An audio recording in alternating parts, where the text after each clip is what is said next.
Hello friends, मैं शुभम तिवारी एक बार फिर से आपका स्वागत करता हूं हमारे यूट्यूब चैनल डिवाइन क्लासेस में। आज हम बात करेंगे क्रिस्टल लैटिस के बारे में। तो क्रिस्टल लैटिस के बारे में जानने से पहले हमारे पुराने वीडियोस को एक बार फिर से देखने के लिए बने हुए आई बटन पर क्लिक करें।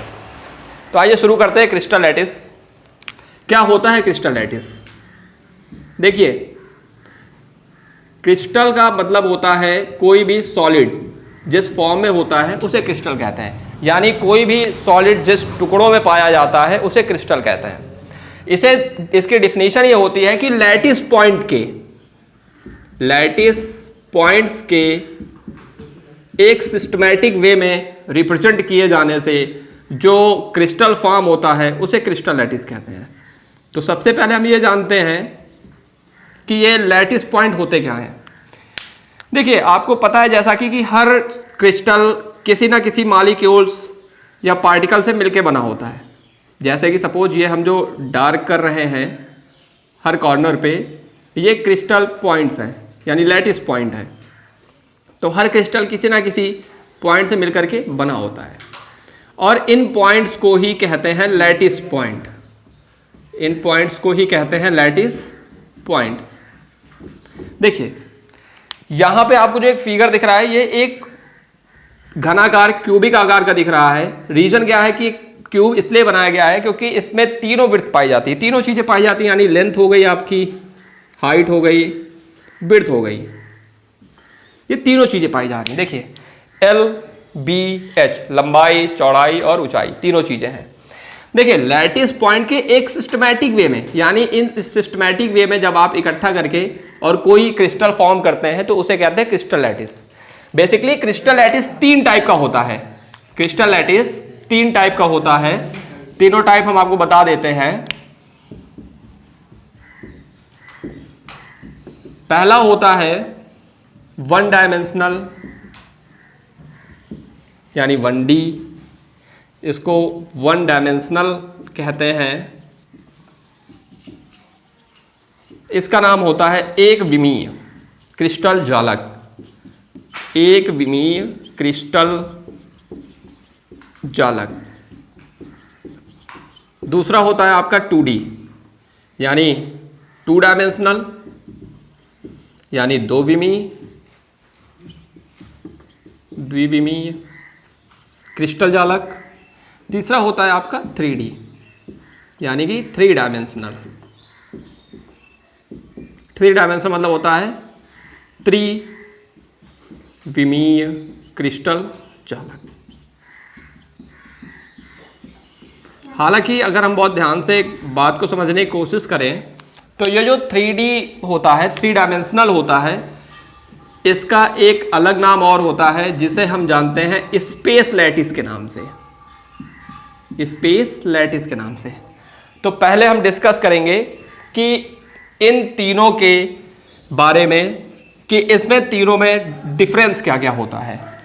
तो देखिए, आइए जानते हैं इन तीनों के बारे में डिटेल में। जैसा कि नाम से पता चल रहा है कि जो 1D मतलब होता है एक डायमेंशन। एक डायमेंशन का मतलब क्या होता है? पहले हम एक शॉर्ट फॉर्म में समझ लेते हैं कि डायमेंशंस हमारी 3 होती हैं। कौन कौन सी होती हैं? X, Y and Z। X dimension, Y dimension और Z डायमेंशन।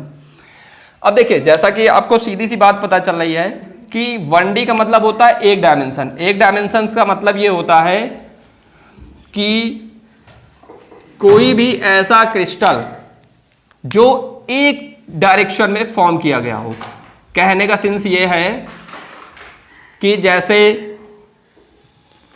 ये एक्स एक्सिस में हमने 3 क्रिस्टल पॉइंट मान लिए, लैटिस पॉइंट मान लिए। ये 3 लैटिस पॉइंट थे जिनको मिला करके हमने एक क्रिस्टल फॉर्म किया और इसको कहते हैं वन डायमेंशनल क्रिस्टल लैटिस। ठीक है। अगर हम बात करें 2D की, तो 2D का मतलब ये होता है कि हमारे 2 डायमेंशंस में लैटिस पॉइंट होने चाहिए। 2 डायमेंशंस का मतलब ये होता है कि अगर हम बहुत ध्यान से देखें कि कुछ हमने लैटिस पॉइंट मान लिए और ये लैटिस पॉइंट को मिला करके हमने एक क्रिस्टल फॉर्म किया है। क्या किया है? एक क्रिस्टल फॉर्म किया है जिसमें आपको दोनों चीज़ें दिख रही हैं। देखिए कैसे। अगर हम इसकी बात करें, यहाँ पे एक डायमेंशन इस पॉइंट पे एक हम ग्राफ ड्रा करने की या डायमेंशन ड्रा करने की कोशिश करें तो आप देख सकते हैं ये एक्स एक्सिस है, ये क्या है, वाई एक्सिस। यानी इन दोनों डायमेंशंस में अगर हम एक्स एक्सिस की बात करें तो एक्स एक्सिस में 1 पॉइंट, 2 पॉइंट, 3 पॉइंट, फिर ऐसे ऐसे। अगर वाई एक्सिस में बात करें तो ऐसे ऐसे पॉइंट। यानी ये जो क्रिस्टल बनाया गया है ये दोनों डायमेंशंस में है, एक्स डायमेंशन में भी है और वाई डायमेंशन में भी है। यानी इसका पूरा विस्तार जो है वो एक्स और वाई दोनों डायमेंशंस में है। इन दोनों डायमेंशंस में होने की वजह से ये हमारा 2D कहलाता है, द्विविमीय क्रिस्टल जालक कहलाता है। 3D में आइए बात करते हैं। 3D का एक स्पेशल नाम भी होता है जो आपको पता है ऑलरेडी, और वो नाम होता है स्पेस लैटिस। इसका एक पर्टिकुलर नाम दे दिया गया है जिसका नाम होता है स्पेस लैटिस। देखिए होता क्या है स्पेस लैटिस। अब हम जैसे इसकी बात करते हैं, सपोज हमने इसमें छोटे छोटे पॉइंट्स ले लिए, एक ये हो गया, एक आपका ये हो गया, ये इस प्रकार से हमने क्या किए, छोटे छोटे पॉइंट्स ले लिए। अगर हम बहुत ध्यान से एक चीज़ देखने की कोशिश करें तो आप एक पॉइंट पे देख पाओगे कि आपको 3 डायमेंशंस मिल रही हैं। अगर हम इस पॉइंट पे देखने की कोशिश करें तो देखिए 3 डायमेंशंस मिल रही हैं। अगर ये एक्स एक्सिस है, ये वाई एक्सिस है, तो ये कौन सी एक्सिस हुई आपकी, जेड एक्सिस। यानी इसका पूरा का पूरा जो विस्तार है वो एक्स एक्सिस, वाई एक्सिस और जेड एक्सिस तीनों एक्सिस में है। जब ये तीनों एक्सिस में होगा यानी तीनों डायमेंशन में होगा तो इसे हम क्या कहेंगे, 3D डायमेंशन। अच्छा एक चीज और देखिए, इसका नाम होता है त्रिविमीय क्रिस्टल जालक। क्रिस्टल जालक। इसका नाम होता है द्विविमीय क्रिस्टल जालक। द्विविमीय क्रिस्टल जालक। और इसका होता है एक विमीय क्रिस्टल जालक। यानी कि 1 डायमेंशनल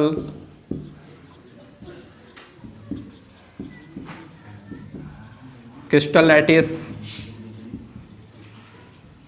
इसका होता है 2 डायमेंशनल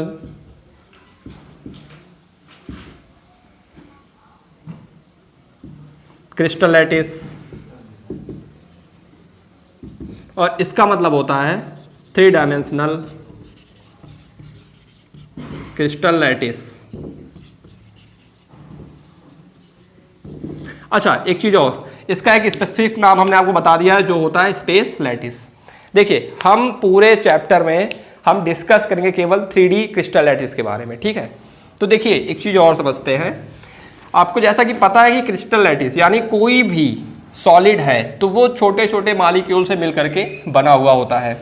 अच्छा छोटे छोटे मॉलिक्यूल से मिलकर कैसे बना हुआ होता है कि उन छोटे छोटे मॉलिक्यूल्स को अगर हम एक सिस्टमैटिक वे में लगातार लगाते रहते हैं, अगर हम किसी क्रिस्टल को या किसी मॉलिक्यूल्स को एक सिस्टमैटिक वे में यानी एक के बाद एक क्रम में लगाते रहते हैं तो इस प्रकार हमारा एक क्रिस्टल बनके फॉर्म हो जाता है। कैसे, देखिए सपोज मान लीजिए कि ये एक हमारा बहुत बड़ा सा क्रिस्टल है। क्लियर, ये क्या है, हमारा एक बहुत बड़ा सा क्रिस्टल है। मैं आपको फिगर से समझाने की कोशिश कर रहा हूं। हमने एक क्रिस्टल बनाया, ठीक। अच्छा अब ये क्रिस्टल बना कैसे है, छोटे छोटे पार्टिकल से, इन द सेंस कि अब हम इसको छोटे छोटे पार्टिकल से बनाने की कोशिश कर रहे हैं। सपोज इस टाइप से।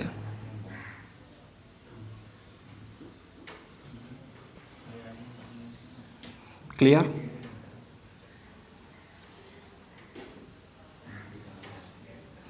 अच्छा एक चीज और देखने की कोशिश करिए कि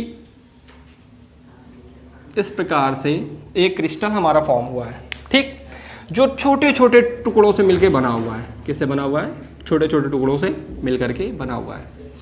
इस पूरे फिगर को कहते हैं क्रिस्टल लैटिस। क्या कहते हैं, क्रिस्टल लैटिस। क्यों कहते हैं, क्योंकि ये क्रिस्टल का एक टुकड़ा है जो छोटे छोटे मॉलिक्यूल से मिलकर बना है और इसीलिए इसे कहते हैं क्रिस्टल लैटिस। अच्छा जो छोटे छोटे मॉलिक्यूल्स हैं इसके, जो इसके छोटे छोटे मालिक्यूल्स है, सपोज जैसे एक मालिक्यूल में ये निकालने की कोशिश करूँ बाहर, जैसे ये वाला मालिक्यूल है, मैं इसको बाहर अगर समझाने की कोशिश करूँ तो ये कुछ इस फॉर्म में आएगा।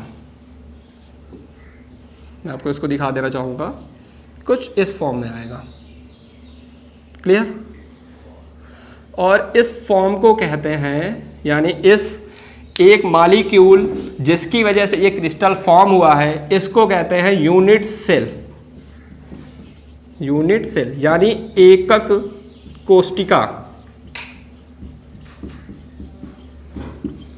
अब हम ये सीधी सी बात एक बार ये कह सकते हैं डिफिनीशन के रूप में कि किसी भी यूनिट सेल, एकक कोशिका की लगातार पुनरावृत्ति से एक सिस्टम में अगर हम इस एकक कोशिका को लगातार एक के बाद एक के बाद एक लगाते चले जाते हैं तो एक क्रिस्टल फॉर्म होता है, जिसे क्रिस्टल लैटिस कहते हैं। सीधी सी भाषा में अगर हम समझना चाहें तो हमारे घरों में दीवार बनी होती है जो ब्रिक्स से बनी होती है, ईंटों से बनी होती है। अगर हम उसको देखें दीवार को बहुत ध्यान से तो होता क्या है कि एक ईंटे के बाद फिर हम दूसरा ईंटा रखते हैं, दूसरा ब्रिक्स रखते हैं, फिर तीसरा ईंटा रखते हैं, फिर चौथा रखते हैं, उसके ऊपर फिर अगला अगला अगला ऐसे करके ईंटा रखते चले जाते हैं। यानी कि पहला ब्रिक्स, दूसरा, तीसरा, चौथा, फिर ऐसे पांचवा, छठवां, फिर इसके ऊपर हमने ऐसा रखना शुरू कर दिया। यानी हमने एक सिस्टम को फॉलो किया। क्लियर? और इस सिस्टम को फॉलो करके हमने क्या बना दिया? दीवार। तो अगर इस एग्जाम्पल से हम समझना चाहें तो जो दीवार होगी आपकी वो क्या कहलाएगी? Crystal lattice. और जो उस दीवार का एक ईंटा होगा, एक ब्रिक होगा, वो क्या कहलाएगा? Unit cell. क्लियर?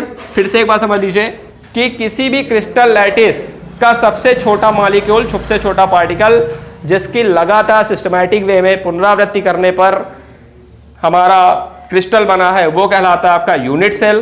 क्लियर? और एक चीज और देख लेते हैं कि किसी भी क्रिस्टल लैटिस या किसी भी यूनिट सेल के पैरामीटर होते हैं। कौन कौन से? नंबर एक, इसकी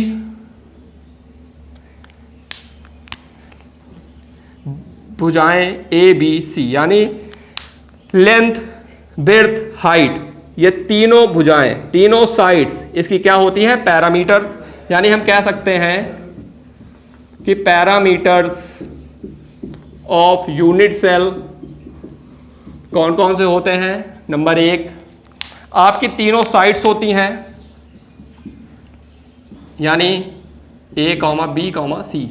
हम कह सकते हैं लेंथ, विड्थ, हाइट। इसको हम ऐसे भी लिख सकते हैं एल बी एच। दूसरी चीज और कि अगर आप बहुत ध्यान से देखना चाहें तो यहां पे आपको एंगल दिख रहे हैं। इस जगह पे अगर आप यहां पे हम देखना चाहें तो देखिए आपको एक एंगल दिख रहे हैं, एक अल्फा, एक बीटा। सपोज इसके अलावा अगर हम यहाँ कहीं देखना चाहें, चलिए यहाँ देख लेते हैं, अल्फा दिख रहा है आपको, बीटा दिख रहा है और क्या दिख रहा है? गामा दिख रहा है। यानी कि इसके एंगल्स कौन कौन से? Alpha, beta and gamma. ये पैरामीटर्स होते हैं। इन पैरामीटर्स के हिसाब से आगे जा करके हमने इसको अलग अलग फॉर्म में डिफाइन किया, जिसके बारे में हम जानेंगे फर्दर अगले वीडियो में। तब तक के लिए आपके स्क्रीन पे एक क्वेश्चन पुट अप हो रहा है जिसका आंसर आपको कमेंट बॉक्स में जरूर देना है। और वो क्वेश्चन आ ये, इसका आंसर आप हमें कमेंट बॉक्स में जरूर बताएं। इसका आंसर हम आपसे मिलेंगे अगले वीडियो में। तब तक के लिए हमारा चैनल देखते रहें। धन्यवाद।